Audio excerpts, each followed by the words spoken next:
bien, non? Oui, salam alaikum frère. Ouais, bonsoir, mon frère. J'espère que vous allez bien. Ouais, je vais très bien chez vous. Ouais, Dieu fait grâce. Ça va chez Ok, nous. d'accord. Il n'y a pas de souci. Voilà, Diane m'a remis votre contact. Il m'a dit que voilà, vous voulez qu'on échange. Vous avez des questions, voilà, n'est-ce pas? Tout à fait. Ok, donc je vous écoute alors. Voilà, donc moi, je le suis particulièrement depuis longtemps.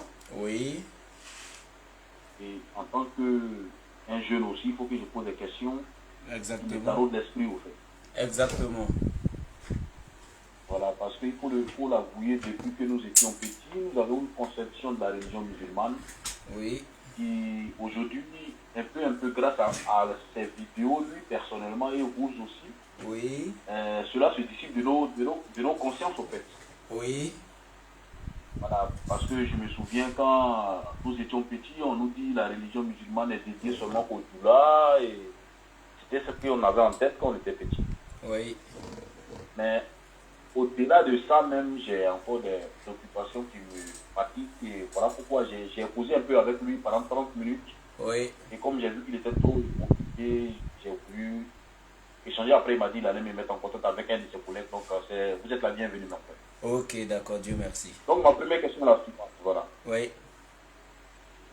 Voilà, je voulais savoir quels sont les interdits de la religion musulmane, c'est-à-dire le croyant musulman, Mhm. qu'est-ce qu'il ne doit pas faire avec le chrétien musulman en fait. C'est ce que je voulais savoir d'abord.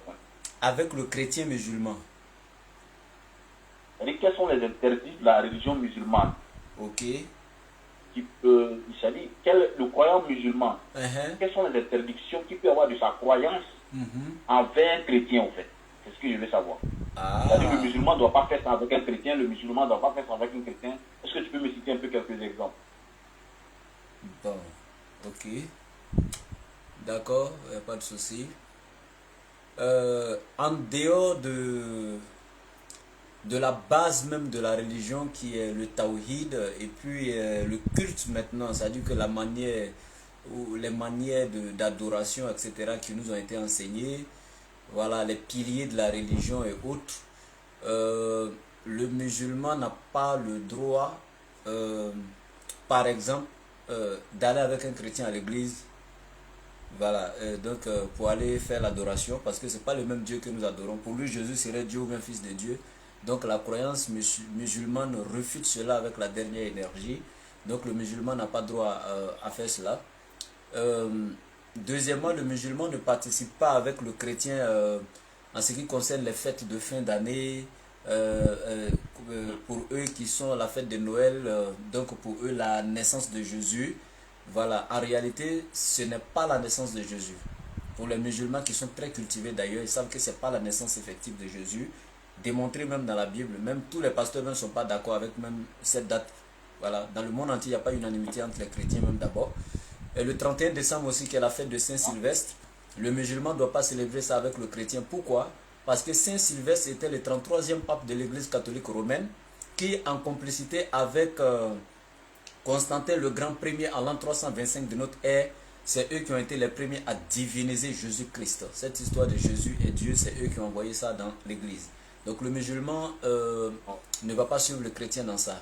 Le musulman ne va pas suivre le chrétien dans sa croyance en ce qui concerne le péché originel. Ça n'existe pas dans la Bible. Dit que le péché d'Adam est transmis dans toute sa descendance. Voilà, le péché d'Adam, ce n'est pas comme le VIH qui se transmet, non.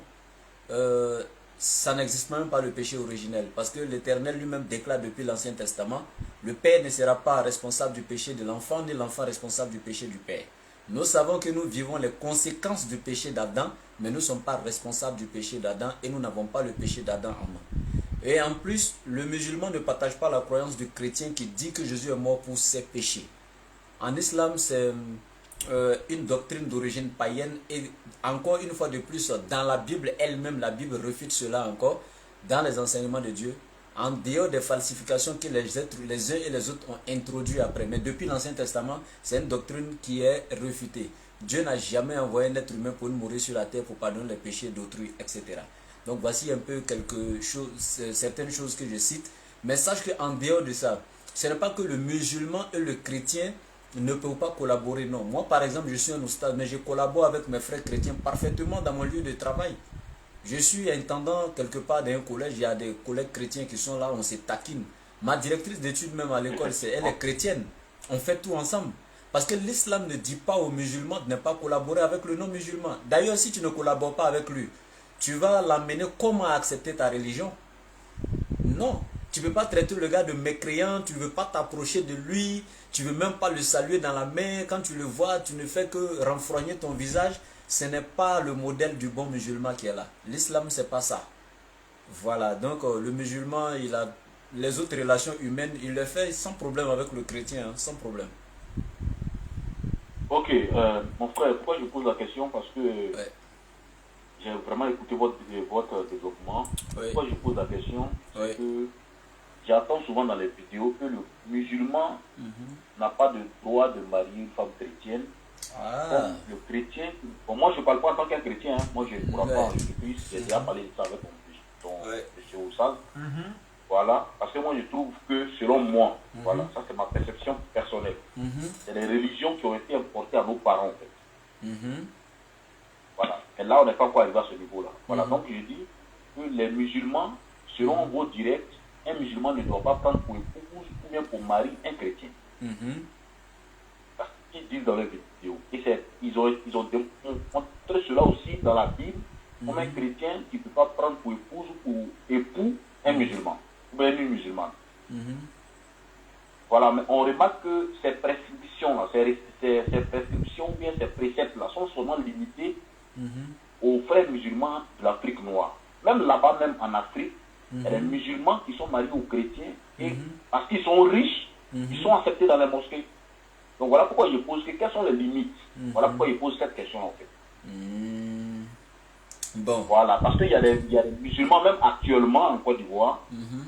qui sont des hauts gradés, je ne vais pas citer de nom, Mhm. qui sont musulmans et qui ont des femmes qui sont chrétiennes.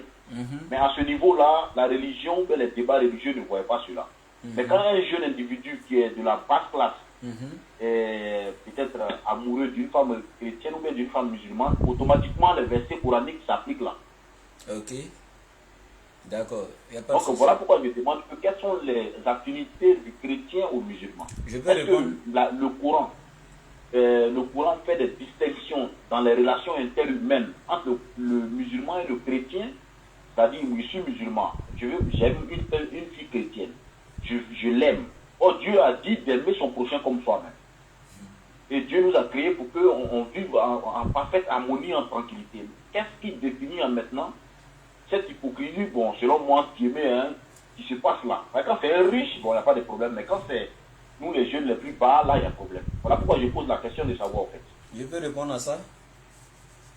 Oui, oui, je vous écoute. Ok, d'accord. Merci beaucoup. D'abord, il faut dire que à ce niveau, déjà, le constat que vous avez fait, ça peut être une réalité, mais ce n'est pas la vérité. Pourquoi je le dis? C'est haut gradé, etc., qui ont des femmes chrétiennes et que, voilà. En fait, c'est pas seulement le mariage avec la femme chrétienne. Dans l'islam, on va beau prêcher pour dire voici ce qui est écrit, voici ce qui doit être. Celui qui veut, là, il va respecter. Celui qui ne veut pas, il ne va pas respecter. Parce que la sourate de verset 256 nous dit nulle contrainte en religion. La vérité, c'est déjà distinguer du mensonge. On ne peut pas aller imposer à quelqu'un divorce ta femme chrétienne. Non. Wama Allah Rasulillah al-Balag. Il ne nous incombe que de transmettre le message. Maintenant, même les jeunes musulmans dont vous parlez, ben c'est parce que eux ils sont à notre portée, on arrive à échanger avec eux. Mais les autorités là, on n'a pas. Moi je ne peux pas rentrer par exemple comme ça chez une autre autorité comme ça pour aller échanger avec lui facilement. Mais si par exemple en tant que oustaz, il y a un jeune du quartier qui vient me voir, oustaz, je suis dans une contrainte, qu'est-ce que l'islam dit de telles choses? Lui au moins, par exemple, vous comme ça, vous avez décidé d'échanger avec nous. Mais je n'ai pas l'occasion d'échanger avec cette autorité comme ça. Moi personnellement, si j'ai l'occasion d'échanger avec cette autorité, je lui dirai la vérité d'Allah sans problème, même sans avoir froid aux yeux. Et nous, quand nous enseignons dans le public sur les réseaux sociaux, c'est pour tout le monde. Mais seulement ces autorités-là ne nous contactent pas, comme les jeunes lambda qui nous contactent là. S'ils nous contactent, on va leur dire. Ça, il n'y a pas de souci à ce niveau, ça fait un. Maintenant, deuxièmement, Sache que ce n'est pas l'islam même d'abord seul qui dit que le musulman ne doit pas marier la femme chrétienne. D'abord, l'islam dans la sourate 5 verset 5 a dit quoi? Parce qu'il y a une différence entre le chrétien et puis les gens qui ont reçu le livre. Excusez-moi, verset, parce que j'ai un cahier en main, je vais noter. Sourate 5 verset 5, tu peux prendre. Sourate 5 verset 5e. Sourate 5 verset 5e. Voilà. On peut aller? Ok. Voilà, oui, allez-y. Voilà. Allah il dit dans le verset 5e de la sourate 5, il dit, vous sont permises aujourd'hui les bonnes nourritures. Vous est permise également la nourriture des gens du livre. Et votre propre nourriture leur est permise. Vous sont permises également les femmes vertueuses d'entre les croyantes et les femmes vertueuses d'entre les gens qui ont reçu le livre avant vous. Donc ce verset 5e du Coran autorisait les musulmans à marier. Je pèse bien mes mots, je conjugue le verbe ici au passé. Autorisait les musulmans à marier les femmes vertueuses parmi les gens qui ont reçu le livre avant nous les musulmans. Ça c'est ceux qui ont reçu l'Injil, le message de l'évangile que l'Éternel a donné à Isa qui est Jésus. Maintenant, de nos jours, ceux qui sont là, on les appelle chrétiens et on ne les appelle pas les gens du livre. Pourquoi? Parce que Jésus, lui, il a reçu l'évangile, lui n'a pas reçu les évangiles. Or, nous, on a aujourd'hui des évangiles selon Matthieu, selon Jean, selon Luc, selon Marc, et il n'y a aucun de ces quatre-là qui a été disciple de Jésus de son vivant pendant son ministère. Ils n'ont pas vu Jésus, ils n'ont pas collaboré avec lui, ils n'ont jamais été disciples de Jésus de son vivant. Ceux qui ont écrit les 4 évangiles là. Et ça, on le démontre avec les sources chrétiennes. Et moi, depuis que j'ai fait mes débats, il n'y a pas un seul pasteur qui m'a déjà démontré le contraire. Quand ils arrivent là, ils déposent les armes devant moi sur ce thème. Ça fait un. Donc, du coup, la Bible n'a pas été révélée à un prophète. La Torah à Moïse, le Zabour à Daoud, l'Injil à Jésus, le Coran à Mohammed. Mais la Bible à qui? On ne sait pas. Et même la Bible n'est pas, il n'y a pas une seule Bible. Tu donnes la Bible d'un catholique à un protestant, il va te dire que ce n'est pas sa Bible. Tu donnes la Bible d'un protestant à un gars de l'église orthodoxe, il va te dire que ce n'est pas sa Bible. Tu donnes la Bible d'un de ces gars à un témoin de Jéhovah, il va te dire que ce n'est pas sa Bible, etc., etc. Mais le Coran, il est le même dans le monde entier. Les mêmes 114 sourates, les textes originaux, il n'y a pas de débat à ce niveau. Le Coran que tu vois à la Mecque, c'est le même que tu vois en Afrique ici. Bien. Donc, pour aller plus vite, donc quand Allah dit les gens du livre, il parle de ceux qui ont reçu le message qu'il a donné à ses prophètes avant le Coran. Or la Bible n'est pas ce message-là. La Bible, les savants chrétiens même nous démontrent clairement que la Bible a 40 auteurs, plus de 40 auteurs. Et bien, donc ici Allah dit les gens du livre, leurs femmes vous ont permises. Ça c'est quand au temps du prophète, il y avait encore des vrais gens du livre sur la terre qui croyaient en Isa, c'est-à-dire Jésus, donc ils croyaient qu'il était un prophète de Dieu, véritablement envoyé par Dieu. Parce que Mohammed lui venait d'arriver. Toi tu ne peux pas venir de suite là, et puis ceux qui étaient là avant, tu vas tout d'un coup comme ça leur dire, bon vous n'êtes pas dans la vérité, arrêtez ce que vous faites, suivez-moi. Non, là c'est un processus, il faut aller doucement. Parce que tu viens d'arriver, donc tu vas doucement, doucement, doucement. Donc en ce moment, dans les débuts de l'islam, on pouvait se marier avec elle, etc., etc. Maintenant que le prophète est venu, maintenant la foi a été enseignée, l'islam a été démontré par A plus B, donc la véracité de sa prophétie a été démontrée, etc. Maintenant, Allah il va révéler maintenant clairement qu'on ne peut pas marier les femmes associatrices, même si ces femmes-là nous enchantent. Il serait mieux de marier une esclave qu'une femme associatrice, dans la sourate 2, verset 221. Maintenant, quand on s'en tient à ce verset 221 de la sourate 2, on se rend compte que les femmes chrétiennes d'aujourd'hui sont effectivement associatrices. Parce que du moment où elles disent que Jésus est fils de Dieu, elles ont déjà associé à Dieu. Pendant que le Coran dans la sourate 112 dit, il n'a pas engendré et n'a pas été engendré non plus. Donc tout chrétien qui dit Jésus est fils de Dieu a déjà associé. Donc dans ce sens, elle est associatrice. Et là, le musulman ne peut pas l'épouser parce qu'elle est associatrice, elle est sortie dans le cadre de l'unicité absolue de Dieu. Bien. Et donc maintenant les chrétiens, pour terminer leur côté, les chrétiens même dans la sourate 5, je crois à partir du verset 14, Allah il dit, Minallazina qalu inna nasara, et de ceux qui disent d'eux-mêmes qu'ils sont chrétiens. Donc ce qui veut dire, c'est pas Allah qui les a nommés chrétiens. C'est un système qu'eux-mêmes ils ont fondé. Et ça, c'est Paul qui a créé le christianisme après le départ de Jésus. Jésus est né à l'an 1, il est parti à l'an 33. À l'an 43, selon Actes des Apôtres, chapitre 11, verset 26 dans la Bible, c'est à l'an 43 que le nom chrétien a vu jour dans le monde. Et c'est à l'an 47 que par ce nom-là, Paul a fondé le christianisme, en basant le christianisme sur la mort de Jésus, pendant que Jésus a basé l'obtention de la vie éternelle par la croyance en un seul Dieu unique, sans l'associer à qui ou à quoi que ce soit, et aimer son prochain et croire en Jésus comme son envoyé. Voici ce que Jésus a établi pour avoir la vie éternelle, contrairement à Paul. Maintenant, je reviens dans le Coran pour répondre à ta question. Est-ce que le musulman doit marier la femme chrétienne? Aujourd'hui, non, parce que la femme chrétienne ne fait pas partie des femmes des gens du livre. Parce que Dieu n'a pas révélé le christianisme. Ça fait un. La Bible, ce n'est pas la parole de Dieu. De ceux de qui Dieu parlait dans la Sourate 5, verset 5 sont déjà passés depuis le temps du prophète alayhi salatu wassalam. Maintenant, les chrétiens eux-mêmes dans leur Bible, là, vous devez savoir que c'est la Bible même qui dit que le musulman ne doit pas... C'est-à-dire quelqu'un qui n'est pas chrétien ne doit pas marier femme chrétienne. C'est la Bible qui a dit ça avant le Coran même. Je vais vous montrer le verset. 1 Corinthiens 7. Bon. Non, je peux vous donner ce dernier verset, s'il vous plaît. Voilà, au fait, je prends le note, mais je vais un peu parler de quelque chose que vous avez parlé tout à l'heure. En fait. Oui, je vais terminer le verset quoi, et puis vous donner la parole. Le Ah, verset, d'accord, voilà. Donnez le verset d'abord. 1 Corinthiens. 1 Corinthiens 7, verset 39. Il est écrit, une femme 1 est Corinthiens liée... 7, verset 30. Voilà, verset 39. Il est écrit, une femme est liée aussi longtemps que son mari est vivant, mais si le mari meurt, elle est libre de se remarier à qui elle veut, seulement que ce soit dans le Seigneur. Dans d'autres versions de Bible, tu verras seulement qu'il soit chrétien. Donc si cette personne est chrétienne, il n'y a pas de souci.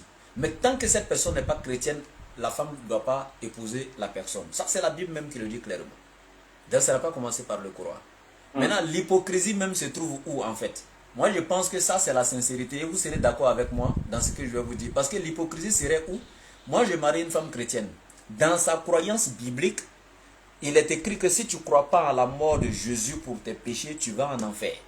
Moi, dans ma croyance musulmane, il est écrit que si tu crois à la mort de Jésus pour tes péchés, tu vas en enfer. Moi, j'ai marié ma femme. Elle sait que dans ma foi musulmane, si je meurs, je vais en enfer. Moi, je sais que dans ma foi musulmane, si elle meurt dans sa foi chrétienne, elle va en enfer. Et puis, on s'est dit qu'on s'aime, et puis chacun voit l'autre en train d'aller en enfer. Moi, je pense que c'est ce qui est l'hypocrisie même. Je vous donne la parole. Ah ouais. Ok, merci pour les éclaircissements. Okay. Voilà. Je vais revenir encore sur vos détails pour poser quelques questions. Moi, je voulais savoir, bon, dans le cas où le chrétien et la musulmane ont un enfant, le courant du poids de cet enfant-là, en fait, je voulais savoir. Si par exemple, je suis chrétien et j'ai un enfant avec une femme musulmane, ou un musulman a un enfant avec une femme chrétienne, à ce moment, ce chrétien-là, parce qu'il y a souvent l'expression Bousmani ou bien je sais pas quoi. Donc je voulais savoir ça a quelle définition réellement et qu'est-ce que ça veut dire? L'enfant, il est situé où en fait? Il devient quoi en fait? Bon, en fait, le terme Bousman là, c'est les gens qui prononcent mal. Sinon, c'est Bushman en anglais, Bushman. Et puis, c'est comme quand on parle de Zamanama, Zamanama, les Sénégalais, truc, non, c'est Zerman.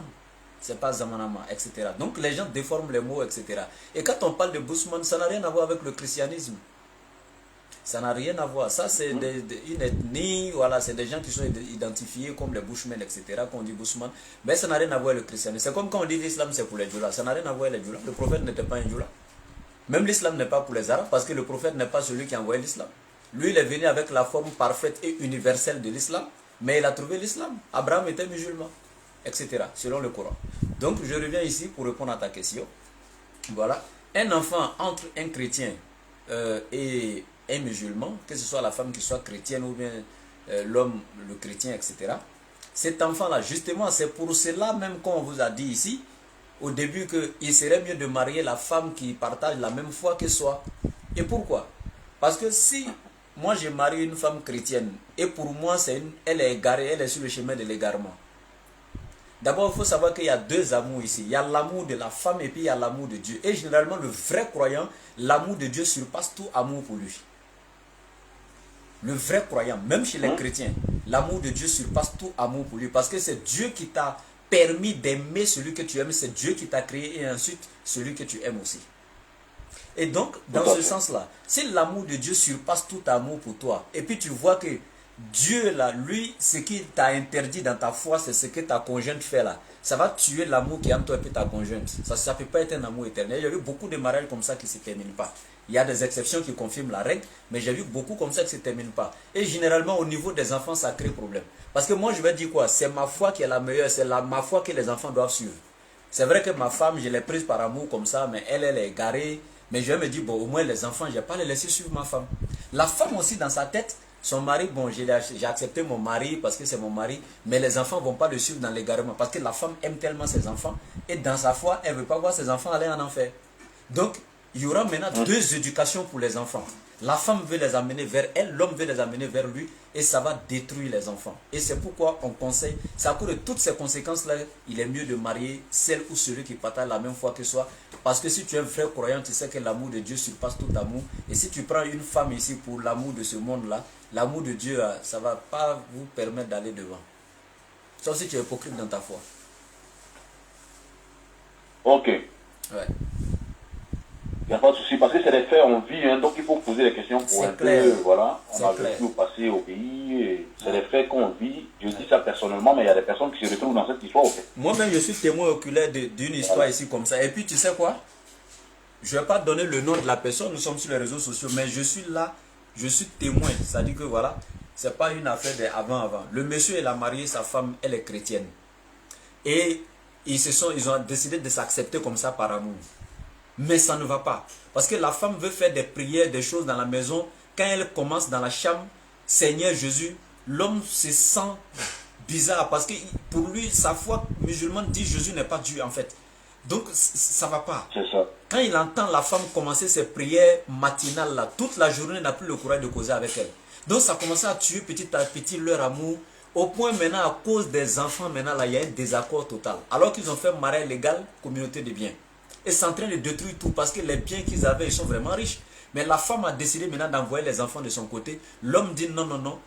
Elle est égarée, mais lui il peut accepter ça, mais les enfants ne vont pas aller dans l'égarement. Elle aussi, elle dit l'homme est égaré, elle peut être d'accord, mais elle, ses enfants ne vont pas aller en enfer. Elle aime trop ses enfants pour ça. Et ça fait aujourd'hui qu'il y a une division, ils sont obligés de se séparer.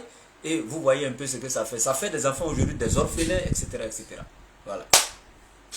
Et quand je dis orphelins, excusez-moi, voilà, en fait, les enfants qui... Voilà, comme je dis, c'est des problèmes qui sont vraiment dans nos sociétés aujourd'hui. Ouais. Donc, vous qui êtes les hommes de Dieu, il faut qu'on pose des questions pour être rassuré, pour être mieux orienté au fait. Voilà, on va. Ma deuxième question, je voulais savoir, est-ce que vous croyez au moins aux écrits de la Bible? Voilà, très belle question. Très belle question.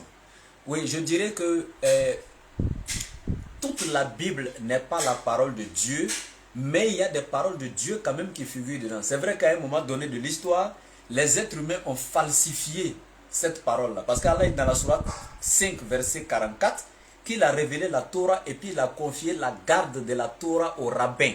Et il leur a imposé de juger les affaires des Juifs avec la Torah. Et il y avait 613... Quand vous donnez les versets, voilà, comme j'écris, excusez-moi, je vais... Il n'y a pas de souci. La sourate 5 à partir du verset 44, frère. Sourate 5, verset 44. Ok, merci. Voilà. Donc, dans la sourate 5 à partir du verset 44, Allah il dit qu'il a révélé la Torah et il a confié la garde de ce livre aux rabbins et il leur a imposé de juger les affaires des Juifs avec ce livre-là. Maintenant, Allah leur a confié le livre, c'était une preuve pour voir est-ce qu'ils vont, le fait qu'Allah leur a confié sa parole, est-ce qu'ils vont faire bon usage de cette parole ou bien ils vont faire mauvais usage de cette parole? Est-ce qu'ils vont la falsifier? Est-ce qu'ils vont la laisser naturelle comme Allah l'a révélé? Est-ce qu'ils vont l'appliquer? Est-ce qu'ils ne vont pas l'appliquer? Etc. C'est la même chose que Jésus a fait lorsqu'il a dit que l'Éternel Dieu, dans la parabole des vignerons, vous pouvez prendre Matthieu chapitre 21, à partir du verset 33 et suite, la parabole des vignerons, Matthieu 21, voilà. Et donc, là-bas, Jésus va dire, l'Éternel Dieu Voilà, un maître a planté une vigne et il a confié à des vignerons. Le maître de la vigne ici, c'était Dieu. La vigne était donc la parole, la loi de Dieu qu'il a donnée aux Israélites. Et les vignerons étaient les Israélites eux-mêmes. Et ensuite, le maître de la vigne va dire à ses serviteurs d'aller prendre la récolte, le fruit de la vigne. Donc, les serviteurs ici qui ont été envoyés par le maître, c'est-à-dire par Dieu, ce sont les prophètes. Et les vignerons qui sont les Israélites vont tuer les serviteurs du maître. Donc, vont tuer les prophètes de Dieu, etc. Et c'est pourquoi Jésus même disait, Jérusalem, toi qui tues les prophètes, etc. Donc, pour dire quoi? Dieu leur avait confié sa parole, sa loi, etc. Et à un moment donné, ils ont falsifié, ils ont transformé la loi à leur propre guise, à ce qui les arrangeait. C'est pourquoi Dieu vient nous dire dans le Coran que les gens du livre ont falsifié une partie de la parole qui leur a été révélée de la part de Dieu. Et effectivement, vous serez d'accord avec moi, quand on va dans la Bible par exemple, vous allez voir quelque chose. Dans 1 Samuel 13, à partir du verset 1er, 1 Samuel 13, vous pouvez noter, 1 Samuel 13, à partir du verset 1er, il est écrit, Saul, voilà, 1 Samuel 13, verset 1, il est écrit, Saoul était âgé de ... 1, lorsqu'il devint roi. Ça dit que l'âge de Saoul a été oublié par celui qui a écrit le texte. Maintenant, la question qu'on va se poser, quand les chrétiens disent que la Bible est un livre révélé, si c'est la révélation de Dieu, est-ce Dieu qui a oublié de révéler l'âge de Saul? Dieu peut oublier l'âge de sa propre créature? Non. Maintenant, si ce n'est pas Dieu qui a oublié, alors pourquoi c'est écrit Saoul était âgé de ... 1. Qui a oublié l'âge et puis il a écrit ... Parce que si c'était un livre révélé, on n'allait pas voir le ... Parce que Dieu allait révéler l'âge. Parce que lui n'oublie pas l'âge de sa création. Ça fait 1. Deuxièmement, dans Genèse chapitre 6, verset 6, vous pouvez écrire. Genèse chapitre 6, verset 6. Oh, ok. Ce que je voulais dire, c'est que j'ai bien noté le verset Genèse 6. Mais je vais juste... Ce que je voulais dire, dans toutes ces paroles de la Bible, là, au moins il y a certaines paroles auxquelles vous croyez ou bien vous ne croyez pas tout entièrement. Oui, je lis Genèse 6, 6 et puis je vous réponds à ça. Comme vous l'avez déjà noté, voilà. Dans Genèse chapitre 6, verset 6, il est écrit, l'Éternel s'est repenti d'avoir créé l'homme et il a été affligé dans son cœur. Comment vous pouvez imaginer que Dieu qui a créé le ciel et la terre puisse se repentir? Dieu ne peut pas regretter parce que le repentir c'est le regret. Et quand on regrette, ça veut dire qu'on n'a pas l'omniscience, puisque ça veut dire qu'on ne savait pas que la chose allait être comme ça. C'est ça. Voilà. Donc quand de toi à moi, si on voit des passages comme ça, est-ce que toi tu peux croire que ça doit s'appliquer à Dieu? Donc moi personnellement, je ne crois pas à... pas regretter. Voilà. Or c'est écrit que Dieu s'est repenti. Donc moi je ne crois pas à toutes les paroles de la Bible, mais je crois à certaines paroles de la Bible. Voilà. Donc je crois à certains passages sans problème. Voici ta réponse. Ok. En fait, je ne suis pas trop un expérimenté au verset biblique, mais je connais un peu l'histoire de Adam et Ève. Je ne sais pas si vous croyez en ça. Où Dieu leur a donné le monopole, le pouvoir de multiplier la terre, en fait. Il a créé l'homme à son image et à sa ressemblance. Je ne sais pas si c'est dans Jean 1 ou bien un truc comme ça. Voilà, il a dit, faisons l'homme à notre image et à notre ressemblance. Et après, il a donné le pouvoir à ce que l'homme multiplie la terre. Mais à ce verset-là, je ne sais pas si c'est un passage de la Bible. C'est Genèse. J'ai l'histoire en tête, mais je n'ai pas trop le verset. Voilà, si vous pouvez m'aider. C'est dans la Bible. Là, je vais parler encore dans le même ordre des relations interhumaines. Quand Dieu dit à Adam et Ève de multiplier la terre, il ne pose pas de conditions de religion, en fait. Donc, dans quel contexte Dieu qui est Dieu, voilà, a créé l'homme à son image et il lui donne le monopole, le pouvoir de multiplier la terre, c'est-à-dire de s'accoupler et faire des enfants pour que le monde soit rempli de sa création. Mais à ce moment-là, il ne pose pas de conditions. Mais pourquoi se fait-il que c'est la religion, aujourd'hui la religion, je ne sais pas, qu'elle soit chrétienne ou musulmane, qui pose les conditions des relations interhumaines? Pourtant, dans la même Bible, dans ce verset-là, on nous dit que Dieu a donné le pouvoir à l'homme, le premier homme sur la terre, de multiplier la terre. Voilà pourquoi je demande quoi. Ouais. Ok, mais l'Éternel Dieu, quand il a autorisé à Adam multiplier la terre, etc., en ce moment, les religions n'existaient pas. Ces multitudes de religions aujourd'hui n'existaient pas. Ça fait un. les êtres humains n'étaient qu'une seule communauté. Adam et sa petite famille. Donc, et il s'adressait dans ce sens à Adam et son épouse, multipliez-vous et remplissez la terre, etc. Maintenant, tu sais, Jésus nous dit quelque part dans la Bible que celui qui ne comprend pas les choses terrestres ne peut pas comprendre les choses célestes. Donc souvent, pour expliquer les choses célestes, il faut prendre un exemple sur certaines choses terrestres. Et je vais te donner un exemple simple. C'est comme toi, aujourd'hui, tu es père de famille, tu as tes enfants. Excusez-moi. Oui. Je voulais poser une petite question là. Vous êtes au moins d'accord, quand même, vous les musulmans, que Adam et Ève ont été les premiers hommes sur la terre, selon le Coran, je veux dire. Oui, il n'y a pas de souci à ce niveau. Il est Voilà, le père de maintenant, l'humanité. s'ils sont les premiers hommes sur la terre, c'est-à-dire, le passage là, c'est Dieu, effectivement, qui leur parlait, au fait. Oui, c'est Dieu qui a parlé, il n'y a pas de souci. Mais si c'est Dieu, le créateur de l'univers, qui peut parler en ce moment, s'il n'a pas mis de conditions, on doit croire aux religions maintenant ou on doit croire à Dieu qui allait parler à ce moment-là? En ce moment, il n'y avait qu'une seule religion, il n'y avait pas 2 et 3 religions. Il n'y avait que l'islam. Et la sourate 30, verset 30 te le dit, tu peux écrire la référence. La sourate 30, verset 30 dit quoi? Dirige ton être vers la religion exclusivement à Allah.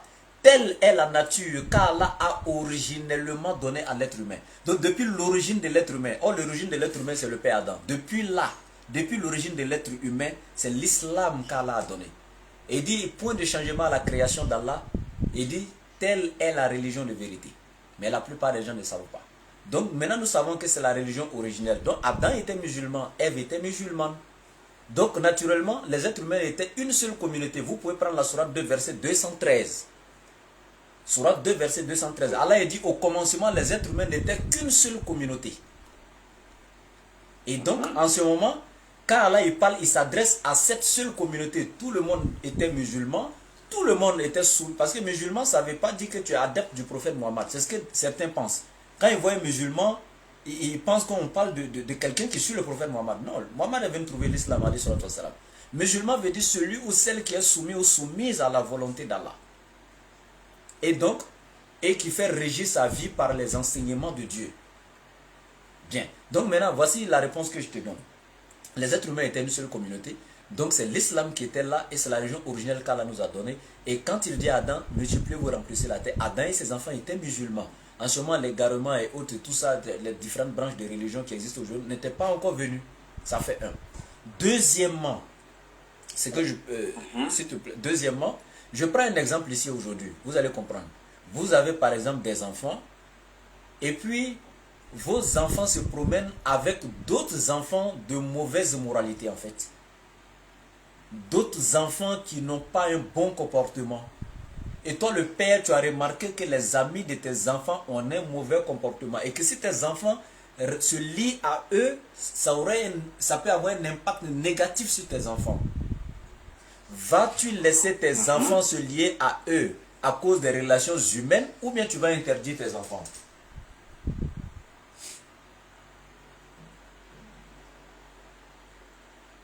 Bon, je vais logiquement interdire les enfants de marcher à ces enfants-là. Ok, maintenant ici là. Un peu dans le... Voilà, alors qu'ici nous sommes dans le plan maintenant de la spiritualité. Donc spirituellement, celui qui n'est pas musulman, vu que Allah a donné la religion originelle, logiquement la religion de Dieu doit porter le nom de Dieu. Vous serez d'accord avec moi? S'il vous plaît, votre nom c'est?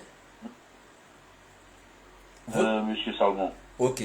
Monsieur Sagon, imaginez-vous un seul instant que vous êtes chez vous à la maison et puis j'arrive et je dis non, ici c'est pas chez Monsieur Sagon, ici c'est chez Monsieur Ouattara. Comment vous allez vous sentir? Vous-même, votre propre maison que vous avez construite, j'arrive et puis j'attribue le nom de quelqu'un d'autre à votre propriété. C'est pas normal. Donc la religion de Dieu doit porter le nom de Dieu. Mais regarde le christianisme, ça porte le nom de Christ, qui était une créature, un être humain, Jésus qui a vécu et qui a mangé parmi les êtres humains ici. Le judaïsme, ça porte le nom de Judas. Le taoïsme, ça porte le nom de Tao. Le bouddhisme, ça porte le nom de Bouddha, un être humain. Etc., etc. Toutes les religions que vous allez voir, ça porte le nom d'une créature. Mais la seule religion qui n'est pas dans le isme et qui ne porte le nom d'aucune créature, c'est l'islam, qui veut dire soumission totale à Allah. Et l'islam dérive du nom salam, le 6e attribut de Dieu qui veut dire la paix. Parce que Dieu est la paix. La seule religion qui porte le nom de Dieu. Okay. Et c'est cette religion, je termine votre réponse, c'est cette religion que Dieu a donnée à l'homme. Donc à un moment donné, quand l'être humain va commencer à s'égarer, quand le diable va venir, que l'être humain va commencer à s'égarer et sortir maintenant du cadre de cette religion, de la soumission à Dieu, en se penchant vers d'autres choses que le diable lui enseigne et lui inspire, en forgeant, en créant lui-même maintenant ses propres manières, sa propre religion, etc.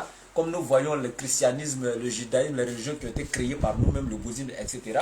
Donc, c'est des gens maintenant qui sont destinés à l'égarement. Spirituellement, ils sont égarés. Donc, spirituellement, ils sont donc de mauvaise moralité. Ils sont sur le chemin de l'enfer. Et Allah ne va pas accepter que toi, le véritable croyant, tu te lies à eux. Pourquoi? Parce qu'en te liant à lui, ça aurait un impact sur toi. Ça va détruire ta foi parfaite et tu risques de te retrouver avec lui en enfer. Tel que j'ai pris l'exemple sur le cas de tes enfants. C'est pourquoi il t'a montré le verset biblique qui dit que même la femme chrétienne doit se marier qu'à un chrétien. Parce qu'ils pensent que c'est eux qui sont sur la vérité. Voilà. Ok, à ce niveau-là, je suis... en fait, moi, je ne suis pas là pour faire des contradictions, en fait. Oui. Mais je pose juste des questions en profondeur pour mieux me renseigner, en fait. Voilà. Je ne D'accord. suis pas là, comme je l'ai dit avec Moustapha Diané, Oui. je ne suis pas là pour une contradiction particulière. Je ne suis pas un pasteur, je ne suis pas un prophète, ni rien. Je suis Ok. seulement un jeune frère qui veut savoir, en fait. D'accord. Voilà. À ce niveau, j'ai compris, voilà. Donc, mais j'ai aussi regardé vos directs et vous, j'ai appris que vous croyez en Jésus comme prophète. Oui, exactement. Et Voilà. Donc, oui. c'est-à-dire, si vous croyez en Jésus comme prophète, c'est-à-dire la religion musulmane croit à l'évangile selon Jésus. Voilà, exactement. Voilà. Mais je vois aussi que dans l'évangile selon Jésus, il y a des prescriptions, des interdictions que l'islam ne respecte pas. Autant, vous croyez Jésus comme le prophète. Mais est-ce que vous avez l'évangile selon Jésus même de nos jours aujourd'hui? C'est ça le problème. Parce que l'évangile Dans qui... l'Ancien Testament, il n'y a même pas évangile dans l'Ancien Testament. Quand on parle de l'Ancien Testament, l'Ancien Testament, s'il te plaît, l'Ancien Testament, c'est tout ce qui est venu avant Jésus. Maintenant, le Nouveau Testament, c'est tout ce qui est venu après Jésus. Le Nouveau Testament n'est jamais venu pendant Jésus, après Jésus. Et dans le Nouveau Testament, nous avons 4 évangiles. Pendant que c'est un évangile que Dieu a donné à Jésus. Or, l'évangile aussi que Dieu a donné à Jésus, ce n'était pas un livre physique écrit. C'est ce que les gens ignorent. C'était une bonne nouvelle. C'est un message qu'il a transmis. Ce n'était pas un livre écrit. Et les gens ont déformé ce message maintenant au cours de l'histoire. Et il y a des rédacteurs qui sont venus. Je prends Luc chapitre 1, verset 1. Tu peux prendre avec moi. Hein? Luc chapitre 1, verset 1. Vous m'entendez? Voilà. Oui, je vous attends. Au fait, pourquoi je te dis ça, Oui. je fais référence au verset où on dit, parce que les gens, ou bien Genèse 1, au commencement était la parole était Dieu, et la parole, toute chose a été faite par Dieu, je ne sais pas si vous connaissez ce verset-là, et la parole s'est faite chair. C'est cette partie-là que je veux comprendre en fait. C'est en quelle façon de chair que cette parole s'est faite. Ah bon? Voilà, parce que c'est là un peu, il y a l'amalgame, c'est là un peu, nos frères chrétiens disent que Jésus est fait chair, les dieux, le plus haut, et il s'est fait chair. Donc, quand je prends ce verset-là, je suis un peu d'avis avec eux, parce que la parole, au commencement, était la parole. Et c'est cette même parole-là qui est Dieu, et c'est cette parole-là qui a créé toutes choses, cette parole-là s'est faite chair. Donc, vous, musulmans, toi, un prédicateur musulman, comment tu expliques ce verset? D'accord. Il n'y a pas de souci. On va donner l'enseignement sans problème. Voilà. Vous savez que la Bible, aujourd'hui nous avons la traduction française. C'est ce que tous les chrétiens lisent aujourd'hui. Alors qu'en réalité, les premiers fragments qui ont été découverts là, du Nouveau Testament, les évangiles parmi les 4 qui sont aujourd'hui dans le Nouveau Testament, c'est-à-dire l'évangile selon Matthieu, Marc, Luc et Jean, les 4 là, le premier qui a été découvert c'est celui de Marc, vers les années 60 à 65 après Jésus-Christ. Et on a découvert les premiers fragments là en langue grecque, ce qui est d'abord toujours une traduction. Pourquoi? Parce que Jésus n'était pas grec et Dieu n'a jamais révélé un de ses livres en grec à aucun prophète. Jésus était hébreu, il parlait l'hébreu et aussi l'araméen, mais il n'a jamais parlé le grec. Et aucun de ses disciples n'était grec. Et donc quand on découvre maintenant... qui m'appelle là? Donc maintenant, quand on découvre maintenant le premier fragment en grec, on sait automatiquement que c'est une traduction qu'on a découvert. Donc toujours pas l'original, ça fait 1. Maintenant, quand bien même que le grec était une traduction, mais quand même le grec était proche au moins de l'original. Donc on va essayer d'aller dans les textes originaux pour voir Jean 1:1 réellement. On dit, au commencement était la parole. La parole était avec Dieu et la parole était Dieu. Elle était au commencement avec Dieu. Et toutes choses ont été faites par elle. Rien de ce qui a été fait n'a été fait sans elle. Donc, etc., etc. Mais tu vas voir ici en grec, il est écrit en arche, en ho, logos, keo, logos, en proston, theon, kaitheos, en ho, logos, en grec. Cela voudrait dire quoi? Vous allez voir ici en grec, on dit au commencement était la parole. D'abord, au commencement de quoi ou de qui? Parce que Dieu, lui, n'a pas de commencement.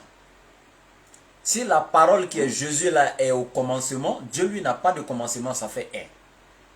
C'est Dieu qui commence. Donc c'est lui qui crée le commencement. C'est lui qui fait le commencement. Ok.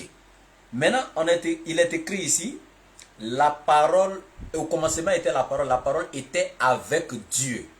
Avant d'aller vers la parole était Dieu, là, on va s'arrêter d'abord là et puis on va voir quelque chose. On dit la parole était avec Dieu.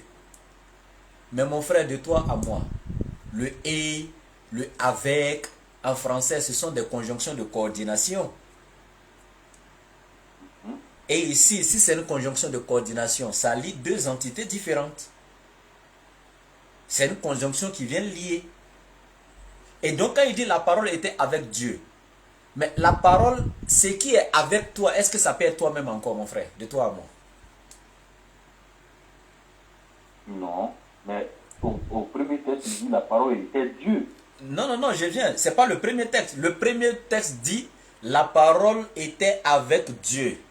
En ho, logos, keiho, logos, on proston, theon. Ketheos, en ho, logos, en grec.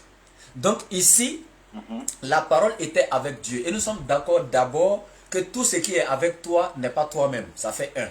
Maintenant, on va aller vers la parole était Dieu. Ouais, voilà. Maintenant, on va aller vers la parole était Dieu et puis vous allez comprendre. Mais avant même de vous expliquer en grec, je vous donne un petit truc. C'est comme si tu disais au commencement était la table. La table était avec le menuisier et le menuisier était la table. Tu vois un peu? Au commencement était la table. La table était avec le menuisier et le menuisier était la table. Comment tu peux comprendre ça? Au commencement était la parole. La parole était avec Dieu et la parole était Dieu. C'est impossible. Et je vais vous expliquer. Le premier Dieu dans le texte là, en français les deux ont été écrits Dieu, Dieu. Au commencement était la parole était avec Dieu. Donc on a déjà Dieu cité là-bas premièrement, avec Dieu. Ce Dieu là, quand tu prends le texte original en grec là, il est écrit théon. La parole était avec Dieu. Le premier Dieu là, il est écrit théon en grec. Pour signifier que ça parle du véritable Dieu.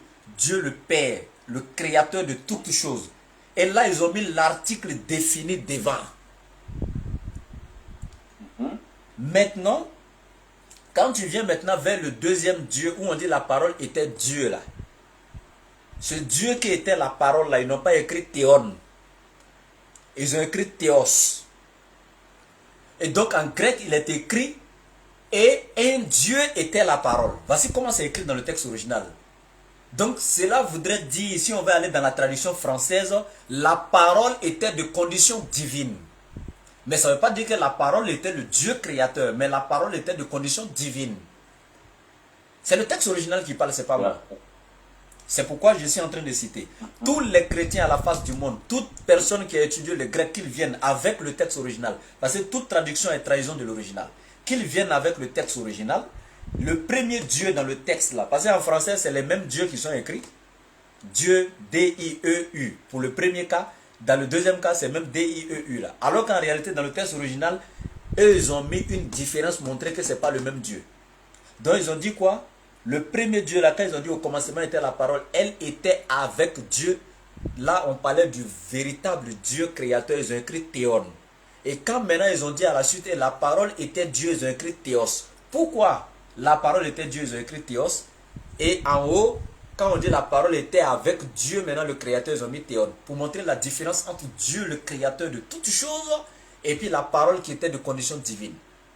Naturellement, elle était de condition divine parce qu'elle venait du Créateur. Et quand on parle ici de la parole, c'est pas comme si c'était une voix audible qui résonnait dans l'espace. Et puis quand Dieu parle, non, Dieu ne parle pas comme ça avec une voix audible. En fait, c'est le pouvoir de création de Dieu tout simplement. Et maintenant, pour terminer l'explication, donc ici on dit, au commencement était la parole était avec Dieu et la parole était Dieu. Ok. Maintenant, un autre exemple encore qui va vous convaincre. En grec, théou veut dire de Dieu. Et théos veut dire Dieu. Donc la traduction du grec en français, voici où l'erreur s'est passée. Et puis vous allez voir, je vais démontrer dans la Bible. Bien. Théos veut dire Dieu. Et théou veut dire de Dieu. Donc la seule différence, c'est le S et le U qui sont à la fin des deux mots. Quand tu mets S à la fin, ça devient théos. Quand tu enlèves le S et puis tu mets U, ça devient théou. Et les traducteurs du grec en français, au lieu de traduire avec théou, la parole était de Dieu. Eux ont traduit avec théos, la parole était Dieu. Voici là où la confusion s'impose. Et là, ça devient une contradiction parce qu'au verset premier, tu ne peux pas me dire la parole était avec Dieu et ensuite me dire que la parole était Dieu. C'est impossible. Parce que tout ce qui est avec moi n'est pas moi. Donc quand tu me dis cette chose est avec moi, déjà elle n'est pas moi et tu viens me dire encore qu'elle est moi, c'est une contradiction. Donc voici comment ça devait être écrit. C'est un peu bizarre. Voilà. Quand tu connais un peu les sources originaux, Voilà. quelque chose qui est avec moi peut ne pas Voilà. être plus tard moi. Voilà. Vous au moins vous appelez pour poser des questions pour comprendre. Nous quand on veut les expliquer, rentrant dans les textes pour donner les véritables enseignements et nous empêche. Parce que quand on veut toucher, ils savent que si nous laisse le temps de parler, l'église sera vide. Or c'est dans ça que lui mange. Donc il nous empêche de parler. Donc souvent quand quelqu'un appelle pour des questions comme ça, nous on est plus à l'aise. Donc pour terminer, voici ce qui... Même si je redis pas, je partais souvent là-bas. Voilà. Mais moi, je suis quelqu'un, quand la vérité touche la conscience, que ça te permet de dire oui, il faut le dire. Oui. Donc voici ce Voilà, que je peux... Quelque chose, Ce voilà, que je vais quelque chose dire... qui est avec quelqu'un ne peut pas être quand même en même temps la personne. C'est impossible.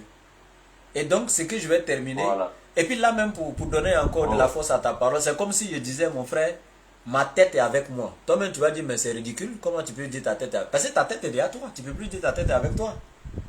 Mais au moins je peux dire, ma mère est avec moi, parce que je suis séparé d'elle. Ma soeur est avec moi, mon frère est avec moi, mon téléphone est avec moi. Tout ce qui est avec toi n'est plus toi. Maintenant ici, voici comment on devait traduire. Au commencement était la parole. La parole était avec Dieu et la parole était de Dieu. On devait traduire ça avec théou, de Dieu, et non théos, Dieu. Et vous allez être d'accord avec moi parce que la même Bible dit que Christ était à Dieu. Donc la parole était à Dieu, c'est ce qu'on devait dire, et non la parole était Dieu. Vous pouvez prendre 2 Corinthiens 13. Non, 2 Corinthiens 3, je crois à partir du verset... attends, je vais sortir le verset rapidement. 2 Corinthiens... Ou bien... 2 Corinthiens 3. Voilà. Non, c'est 1 Corinthiens 3, verset 23. 1 Corinthiens 3, 23. 1 Corinthiens 3, verset 23. Il est écrit, tout est à vous, et vous êtes à Christ, et Christ est à Dieu. Donc c'est le même théou qui est ici en grec. Christ est à Dieu.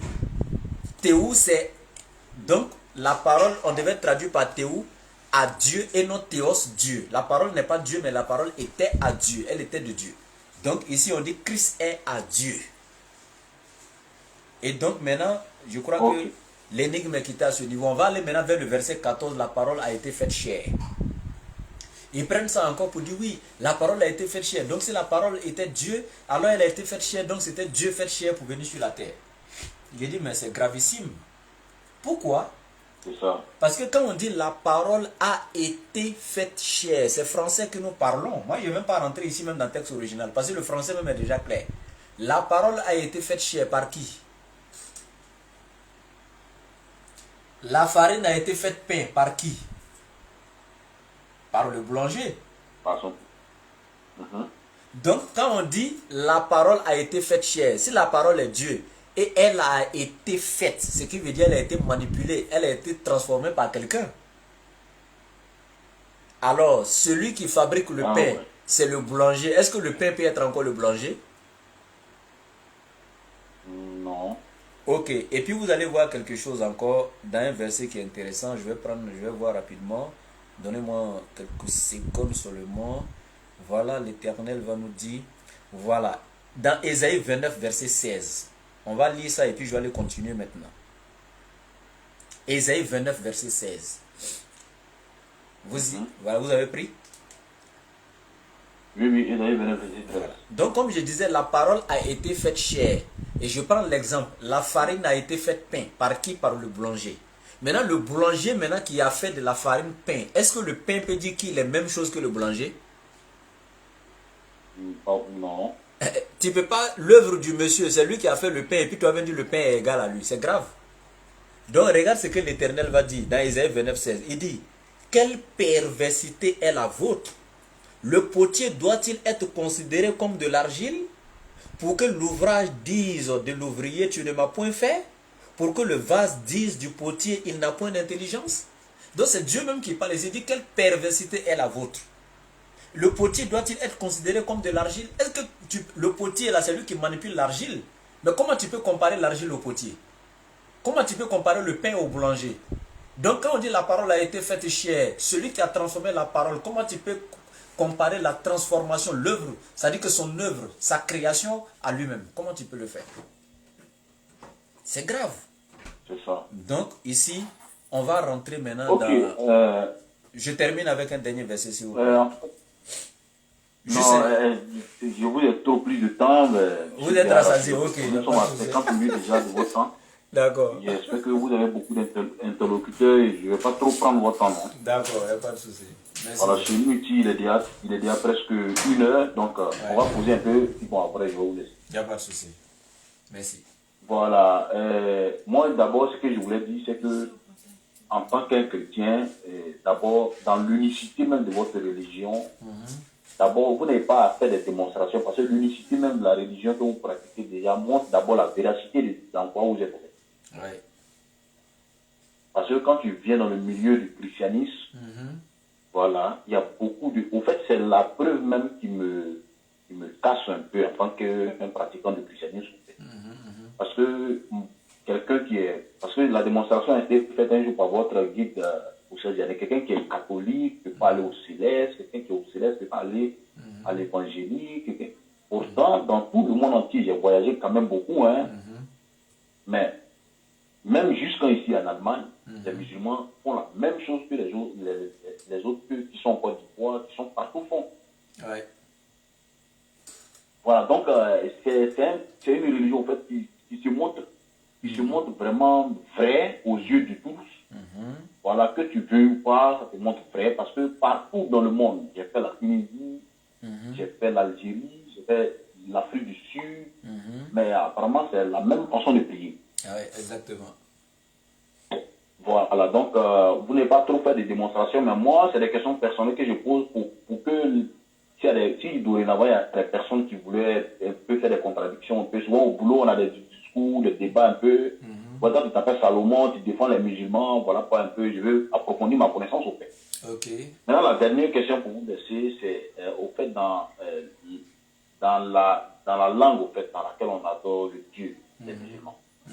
En fait, j'ai compris dans un direct, une de vos vidéos, que Dieu, c'est-à-dire Allah, il est fait pour l'univers. Il a créé l'univers. Voilà, c'est-à-dire il a créé tout le monde entier. Et tout le monde entier à sa guise. Mais pendant que dans ce monde entier-là, il y a beaucoup de langues que les habitants de ce monde-là pratiquent, qui ont été au préalable créées par lui-même. Puisque c'est lui qui a fait Adam et Ève. C'est le même Dieu-là qui a créé Adam, les premiers habitants sur la terre, et c'est d'eux que tout ce monde qui habite sur la terre est venu. Mais dans ce monde-là, il y a beaucoup de peuples qui parlent de langues différentes. Et ce Dieu-là nous dit de l'adorer dans une langue particulière. C'est là mon problème. Donc, si on doit l'adorer dans une langue particulière, et les autres langues, sont-ils pas considérées ou je ne sais pas. D'accord, il n'y a pas de Et c'est souci. sur ce point-là, on va se laisser pour ne pas trop vous prendre du temps. Oui, oui, il n'y a pas de Vous avez souci. déjà trop dit. Oui, exactement. Je suis même épuisé, il n'y a pas de souci. Euh, donc, au niveau de la langue, là, vous devez savoir que d'abord, nous ne prions pas seulement qu'en arabe. Parce qu'il y a une différence entre le culte que nous vouons à Dieu. Le culte est différent de la prière. Voilà, je peux prier dans n'importe quelle langue. Prière, je peux, ça dit, ça relève, ça peut être des prières surrogatoires, ça dit des bénédictions, des trucs, tout ça là. Mais quand c'est le culte que l'Éternel a prescrit, ça c'est en arabe. Ça c'est la salat. Effectivement, c'est vrai. Ça ne veut pas dire que c'est seulement l'arabe que Dieu comprend qui nous demande de faire la salat en arabe. Non. Il a créé toutes les langues. Mais si tous les êtres humains, chacun devait faire la salat, c'est-à-dire le culte dans sa langue, ce serait un désordre à l'église ou bien à la mosquée. Je prends un exemple. C'est comme tu rentres dans une église et puis il est l'heure de la prière maintenant. Puis chacun doit faire pour lui dans sa langue. Le bété est là-bas, le baouleur est ici, le senfo est ici, le djoula est là-bas, le peul est là-bas. Il regarde un désordre. Mais quand tu rentres dans la mosquée, que tu sois baoulé, bété, senfo, djoula, koyaga, ça dit français, anglais, toutes langues confondues, tous derrière l'imam. Quand il commence, Alhamdulillahi Rabbil Alamin, tout le monde comprend, parce que tout le monde connaît la Fatiha, tout le monde, ça dit que tu vois que c'est tellement intéressant, dans le calme, les mêmes gestes, les mêmes paroles, ça dit que ça démontre non seulement l'unicité entre les croyants, l'unicité même de Dieu, l'absolu. C'est comme les pays, par exemple. Je prends un exemple. Je suis en Côte d'Ivoire. Il y a beaucoup de langues en Côte d'Ivoire, il y a beaucoup d'ethnies. Mais pourquoi l'hymne national, là, on ne chante pas chacun dans sa langue? Pourquoi l'État décide que tout le monde chante l'hymne national dans la langue officielle du pays? Pourquoi chacun ne chante pas ça dans sa langue? Pourquoi chacun n'apprend pas dans sa langue? En fait, ça reflète l'unicité du peuple. Voilà, un seul peuple. Voilà, donc, ici, d'abord, ça reflète l'unicité de Dieu et ensuite l'unicité entre les croyants. Ça fait un. Deuxièmement, comme j'ai dit, si on le faisait chacun dans sa langue, vous-même déjà, vous n'êtes pas là-bas, mais regardez un peu dans votre... Vous êtes assis là, imaginez une mosquée où il y a un imam devant qui dirige la prière. Tout le monde derrière, il récite la prière. C'est-à-dire que les versets, tout dans la... C'est-à-dire que les sourates, dans le texte original, tout le monde derrière lui, dans le calme, les mêmes gestes, les mêmes paroles, etc. Et puis dans une autre mosquée où chacun maintenant prie dans sa langue, chacun récite pour lui dans sa langue. Comment tu peux concevoir les deux là? Où on adore Dieu réellement, où la sagesse se trouve. Ça fait un. Deuxièmement, vous devez savoir que la même chose, vous voyez aujourd'hui pourquoi chez les chrétiens le culte là n'est pas de la même manière. Quand tu vas dimanche à l'église, il faut partir chez les catholiques. Les manières de prier là, ça n'a rien à voir pour les protestants. Témoins de Jéhovah, ça n'a rien à voir avec pour les catholiques, etc., etc. Chacun a son culte, chacun a sa manière de faire pour lui. Mais chez nous en islam, depuis le temps du prophète, tel qu'il a adoré Allah, tel qu'il a fait la salat, c'est comme ça que tous les musulmans le font jusqu'à la fin du monde. Pourquoi? Parce que nous avons gardé la révélation dans son essence, dans la langue liturgique. C'est-à-dire que la même manière que ça a été révélé, c'est comme ça que nous avons gardé les textes originaux et la manière, donc, tel que ça a été révélé jusqu'à la fin du monde. C'est pourquoi il n'y a pas de problème entre nous les musulmans en ce qui concerne l'adoration. Que tu sois sunnite, quoi, tu vas dans la mosquée, la prière de Zour, c'est 4 rakats, c'est la même Fatiha qu'on va réciter, c'est les mêmes sourates, les mêmes gestes, sans problème. Donc voici un peu ce que je peux te dire de façon brève. Ok, vraiment merci infiniment mon frère. Nous avons pratiquement fait 1 heure. Hein? Ouais. Donc, merci beaucoup pour les éclaircissements. Mais moi j'ai une petite question avant de te dire au revoir. J'ai juste une toute petite question. J'ai juste une toute petite question avant de te dire au revoir. Une toute petite question pour toi. Oui. Qu'est-ce qui t'empêche de devenir musulman? Bon, rien ne m'empêche. Bon. Le moment opportun sera venu. Ok. Parce que à l'heure actuelle même là, oui. À cause des vidéos que je suis, la plupart de mes collègues, mes amis, tous, eux-mêmes, souvent ils me taquinent pour dire ouais, c'est le gougou maintenant qui reste, sinon je suis pratiquement musulman. Il y a la vérité qui est en face de nos yeux, hein, donc franchement, je ne veux pas me faire prier pour faire cela en fait. D'accord, il n'y a pas de souci. Voilà. D'accord, Voilà, merci la beaucoup. plupart de voilà, tous ceux qui connaissent mon numéro, Ouais. peut-être qu'ils sont en ligne, qui me connaissent, ils savent de quoi. Ok, Parce qu'ici, je suis un peu connu au fait au niveau de l'Allemagne. ok, d'accord, il n'y a pas de Donc, souci. la D'accord, plupart de mes amis sont musulmans. Voilà. d'accord, ok, Beaucoup sont avec moi tout le temps, hein. d'accord. Il y a un mec qui m'a offert la natte de prière, là. Oui, oui, d'accord, Voilà, donc vraiment. je vais faire d'un moment à l'autre, t'inquiète. Ok, Quelqu'un qui n'est pas prêt pour adhérer à une religion ne cherche pas des renseignements là-dessus. c'est vrai, c'est vrai, c'est vrai, exactement. Ouais, Voilà, donc merci. je suis vraiment ravi de faire toute cette connaissance-là, Ouais, toute cette connaissance, parce que c'est des trucs qui me passent à la tête. Bon, ouais, voilà pourquoi c'est dans cette langue on adore, pourquoi on ne peut pas se marier à ça, pourquoi. Bon, ouais, donc il ouais, fallait que je pose pour vous qui ouais, êtes les guides religieux pour que vous oui, m'éclaircissiez. effectivement, tu as parfaitement raison, c'est ça. Merci. Voilà, donc merci beaucoup. Moi, je ne suis pas là pour les contradictions. Oui, je vois. Voilà. Nous sommes des humains et de façon humaine, quand on réfléchit, on Ouais, voit ce qui est juste, d'accord, ce qui est faux. d'accord, il n'y a pas de Parce que souci. quand tu voyages dans tout le monde entier, que tu vois que les personnes qui font la même prière dans un autre pays, c'est ta Ouais, conscience même te fait dire que oui, ouais, ça c'est une vraie religion. ouais, ouais, Pourtant, la ouais, manière d'adorer dans les églises ici, ouais, bon, ici dans une commune ici, oui, il y a beaucoup de témoins de Jéhovah. Pour ceux qui ouais, savent, il y a beaucoup de témoins de Jéhovah ici. ouais, ouais, Bon, d'accord. l'accoutrement des témoins de Jéhovah, la manière de venir chez les gens, la Ouais. manière est différente Mhm. il y a quelle église encore ici. Comment on appelle ça, les Russes, là, les églises, les méthodistes, hein, Ah voilà. oui, C'est une autre manière d'adorer les dieux. ouais, ouais, ouais, ouais. D'accord, vraiment Voilà, merci. donc au regard de tout ça, bon, Ouais, tu tiens une conviction personnelle de façon intelligente, quoi, en fait. ouais, effectivement, Faut dire que effectivement. oui, Dieu, effectivement, il doit être unique. Ouais, Mais s'il est unique, sa religion aussi doit être, elle doit être également unique. exactement. Ah, Vraiment. mais pourquoi d'autres sont dans l'unicité, il y a d'autres religions qui sont dans le pluralisme. Ouais, Donc, ouais, ouais, effectivement. t'inquiète, je ne vais D'accord, pas me faire prier, on est ensemble, comme vous avez mon d'accord. numéro. Oui, mon WhatsApp est toujours ouvert aussi à vous. C'est seulement. Merci.